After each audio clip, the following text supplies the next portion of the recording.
El Concilio de Nicea, una perspectiva histórica. Un ensayo de Iván Balabarca Cárdenas, docente de la Facultad de Teología.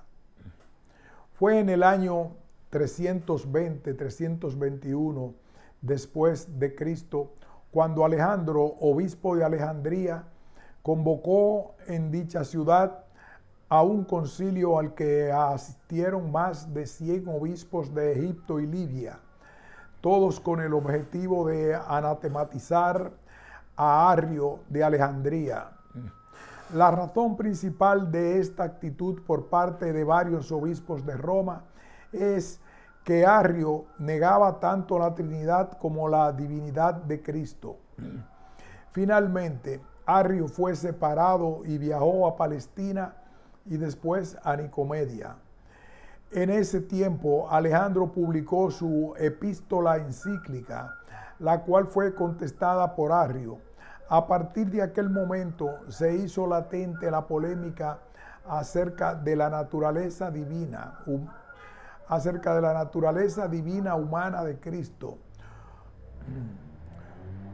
Zozomenes afirma que se desarrolló un concilio de Bitinia, del que surgió una encíclica dirigida a todos los obispos para que recibieran a los arrianos en la comunión de la iglesia. Luego se desató una guerra entre Licinio y Constantino, la cual fue ganada por Constantino. Estos y algunos eventos más agravaron el conflicto religioso durante los años 322 y 323. En su reinado, Constantino trató de restablecer la paz de su imperio. Él acababa de unificar su imperio a nivel político y ahora se enfrentaba a otra división, lo religioso. A fin de terminar con estas diferencias, él envió cartas a Alejandro y a Arrio para que se pusieran de acuerdo inmediatamente. Con esta acción, el emperador demostraba que desconocía la envergadura de las controversias surgidas. Ocio de Córdoba, consejero en asuntos religiosos de Constantino, llevó la carta del emperador hacia Alejandría, pero fracasó en su misión conciliatoria. Ante esto, el emperador, aconsejado tal vez por el mismo Ocio, pensó que no había mejor solución para restaurar la paz en la iglesia que convocar a un concilio ecuménico. Fue pues Constantino quien introdujo esta nomenclatura en la historia eclesiástica. Por otra parte, ¿quién fue Arrio? Sus comienzos son oscuros. Probablemente él nació en Libia. Él hizo su carrera eclesiástica en Alejandría, bajo el episcopado de Pedro. Había comenzado a tomar partido a favor de Melesio, pero para luego desligarse de sus doctrinas y ser ordenado diácono. Aparentemente él tenía un espíritu independiente, él mismo que lo llevó a reprochar acaloradamente a su obispo por las sanciones decretadas contra los melesianos, lo que le valió la excomunión. Aquila lo vuelve a recibir para conferirle credenciales de clérigo. Alejandro le da su confianza poniéndolo a la cabeza de la iglesia de Baucali. Su edad avanzada, su aspecto severo, su conocimiento y sus prácticas ascéticas le atrajeron numerosos discípulos. Arrio, a su vez, fue discípulo de mártir Luciano, martirizado el 7 de enero del 2012, y condiscípulo de los dos Eusebios, nicomediense y cesariense, quienes fueron sus grandes allegados y defensores. Quien acudió al concilio de Nicea, según Juan de Mariana, fue un segundo Arrio, discípulo del primero, quien muriera en el destierro luego que Ocio fuera enviado a Alejandría por el propio emperador para acabar con la herejía. Al vencer Ocio, el primer Arrio fue desterrado para que en breve muriese. Sin embargo, otras fuentes afirman que se trata de un mismo y solo Arrio, luego de verse protegido en su destierro a Palestina por sus amigos los dos Eusebios. Volviendo al tema del concilio, este se realizó en la ciudad de Nicea. Se desarrolló desde el 20 de mayo hasta el 25 de julio del año 325 y fue convocado por el emperador Constantino, quien deseaba ver unida a la iglesia, así como su imperio. Lo interesante es que ni aun los mismos padres del primer concilio sabían qué era tal reunión, ya que habían sido convocados por el emperador Constantino y no por el Papa, quien solamente lo refrendó. Se dispuso que todos los obispos que concurrieran a esta nueva y augusta asamblea tuvieran las facilidades de viaje, haciendo uso de carros y caballería gratuitamente, como si se tratara de un asunto de Estado. Incluso los gastos de los asistentes durante la reunión serían pagados por el tesoro público. Asistieron los más distinguidos ministros tanto de Europa, de Libia, como de Asia. El Papa, que estaba en ejercicio de funciones, era Silvestre, y la principal problemática a tratar fue el arrianismo, que establecía una diferencia esencial entre el Padre y el Hijo, haciendo de Cristo una criatura engendrada por el Padre y posterior a Dios, añadiendo que hubo un tiempo en que no existía Jesucristo y que el Hijo, como todas las criaturas, era susceptible de variación. Quien presidió este concilio por designación del Papa y del Emperador fue Ocio, obispo de Córdoba, el cual sirvió a la Iglesia con brillantez en el siglo IV. Fue él quien condenó por primera vez los errores de Arrio y Melesio y pronunció la fórmula de fe que condenaba la herejía arriana, ganándose así el título de Padre de los Concilios, el cual fue dado por los mismos arrianos a la muerte de Constantino. Cabe señalar que el Papa no tuvo presente, sino fue representado por Víctor o Vitus o Vicentius, ambos sacerdotes romanos. Otro poderoso defensor de la ortodoxia fue Atanasio, natural de Alejandría, quien al ser nombrado obispo el año 328 se destacó por su defensa del credo niceno y se lo llamó padre de la ortodoxia y columna de la fe.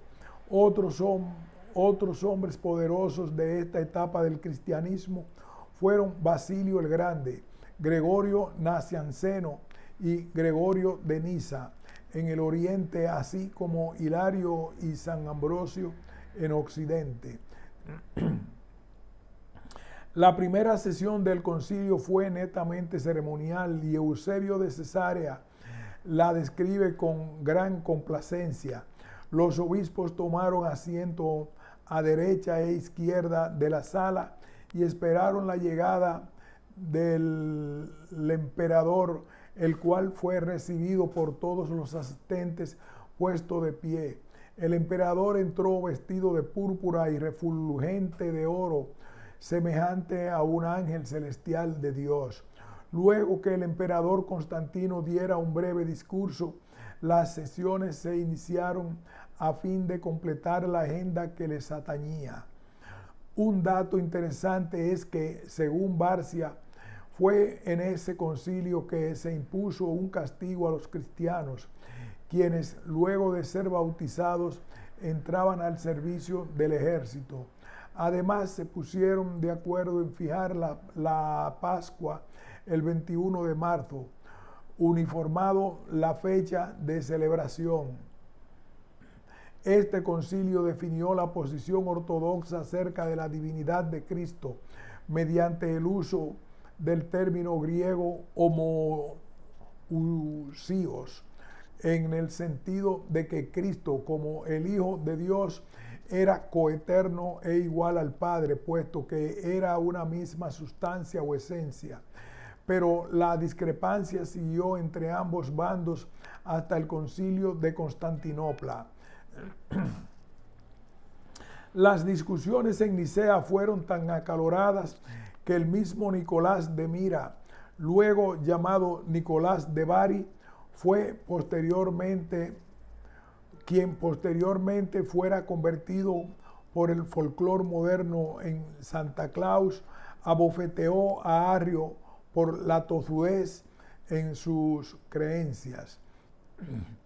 De los documentos que firmaron en el Concilio de Nicea está el credo, que se transcribe literalmente: creemos en un solo Dios, Padre Todopoderoso, Creador de todas las cosas visibles e invisibles, y en un solo Señor Jesucristo, el unigénito del Padre, esto es, de la sustancia, et tes ousias, del Padre, Dios de Dios, luz de luz, Dios verdadero de Dios verdadero, engendrado, no creado, de la misma naturaleza del Padre, homoousion tu patri, por quien todo fue hecho en el cielo y en la tierra, que por nosotros los hombres y por nuestra salvación bajó del cielo, se encarnó y se hizo hombre, padeció y resucitó al tercer día, subió a los cielos y volverá para juzgar a vivos y a muertos. Y en el Espíritu Santo, aquellos que dicen: hubo un tiempo en el que Él no existía y Él no existía, no antes de ser engendrado, y fue Él que fue creado de la nada, es onton, o quienes mantienen que Él es de otra naturaleza o de otra sustancia que el Padre, o que el Hijo de Dios es creado o mudable o sujeto a cambios a ellos. La Iglesia Católica los anatematiza. Finalmente, el concilio promulgó 20 cánones que se resumen de la siguiente manera. Canon 1. Sobre la admisión, ayuda o expulsión de los eclesiásticos mutilados voluntaria o violentamente. Canon 2. Reglas a tener en cuenta para la ordenación, la evitación de precipitaciones indebidas y la deposición de quienes son culpables de faltas graves. Canon 3. Se prohíbe a todos los clérigos tener relaciones con cualquier mujer, excepto con su madre, una hermana o una tía. Canon 4. Relativo a las elecciones episcopales. Canon 5, relativo a la excomunión. Canon 6, relativo a los patriarcas y su jurisdicción. Canon 7, confirma el derecho de los obispos de Jerusalén a disfrutar de determinados honores. Canon 8, se refiere a los novacianos. Canon 9, ciertos pecados conocidos después de la ordenación implican su invalidez. Canon 10. Lapsi, quienes hayan sido ordenados maliciosa o fraudulentamente, deben ser excluidos tan pronto como se conozca la irregularidad. Canon 11. Penitencia que debe ser impuesta a los apóstatas en la persecución de Licinio. Canon 12. Penitencia que debe ser impuesta a quienes apoyaron a Licinio en su guerra contra los cristianos. Canon 13. Indulgencia que debe ser otorgada a las personas excomulgadas que se encuentran en peligro de muerte. Canon 14. Penitencia que debe ser impuesta a los catecúmenos que desfallecieron durante la persecución. Canon 15. obispos, sacerdotes y diáconos no pueden pasar de una iglesia a otra. Canon 16. Se prohíbe a todos los clérigos abandonar su iglesia. Se prohíbe formalmente a los obispos que ordenen para su diócesis a un clérigo que pertenece a una diócesis distinta. Canon 17. Se prohíbe a los clérigos que presten con interés. Canon 18. Se recuerda a los diáconos su posición subordinada respecto a los sacerdotes. Canon 19. Reglas a tener en cuenta respecto a los partidarios de Pablo de Samosata que deseaban retornar a la iglesia. Canon 20. Los domingos y durante la Pascua las oraciones deben rezarse de pie. Recordemos que estos cánones correspondieron a una realidad ocurrida en los tiempos del concilio y los asistentes quisieron dar solución inmediata a algunos problemas. Al terminar la reunión, los asistentes quisieron firmar los acuerdos para dar por terminada la cuestión arriana y muy pocos obispos rehusaron poner su rúbrica. Entre ellos, Eusebio de Nicomedia, quien fue tildado de hereje y fue depuesto por sus comulgantes. Frente a esto, el emperador Constantino añadió su propia sentencia y ordenó que fueran exiliados de sus ciudades. Quizá Constantino haya tenido alguna razón positiva al hacer esto, pero se sentó un precedente para futuras intervenciones del poder secular en una decisión ortodoxa eclesiástica.